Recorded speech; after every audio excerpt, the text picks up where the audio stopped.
be able to shake up the debate around the Northern Gateway pipeline proposal. The newspaper owner has announced he wants to build an oil refinery just north of Kitimat and thereby eliminate the need to ship crude in tankers off our north coast.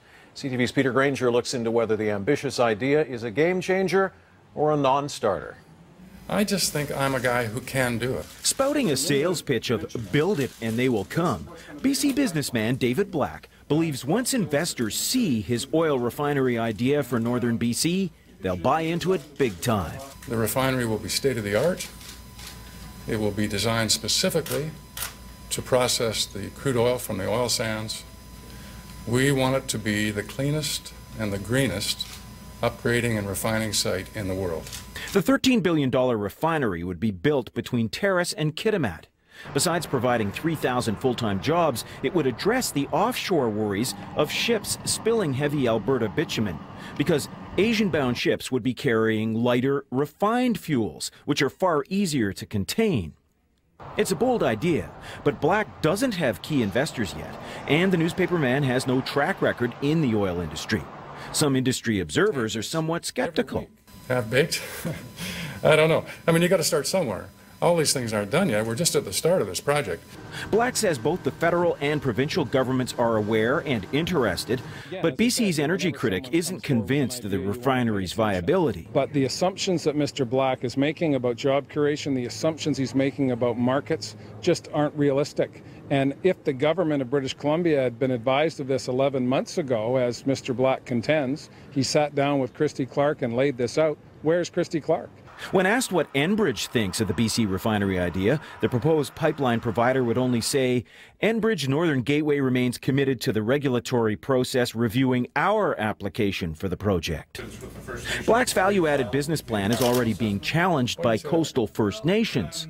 All of the refineries have been shut down in BC, and the reason for that is because the world market is not buying processed oil. And I don't anticipate Mr. Black to be able to find those markets as well. Black intends to apply for an environmental review next month. If approved and investors pony up, he'd like to see the Kitimat refinery operational by 2020. Peter Granger, CTV News, Vancouver.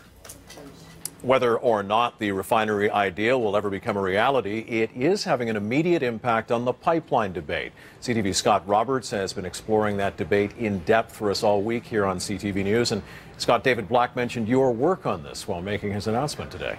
Yeah, he did, Mike, and that really just speaks to how many eyes are on this issue right now. And industry experts tell us this proposal will only increase that debate.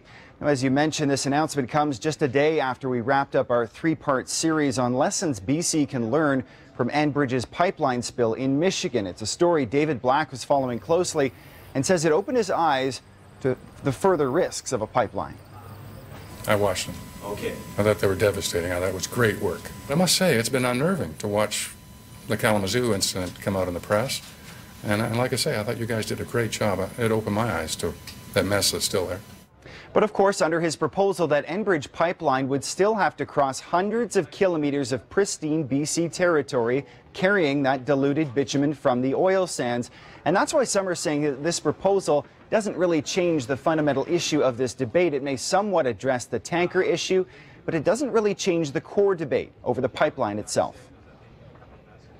To me, this seems like an attempt to bring the Enbridge project back from the dead. This new proposal, I don't think really changes a heck of a lot in terms of people in BC's feelings about being a major exporter of tar sands oil.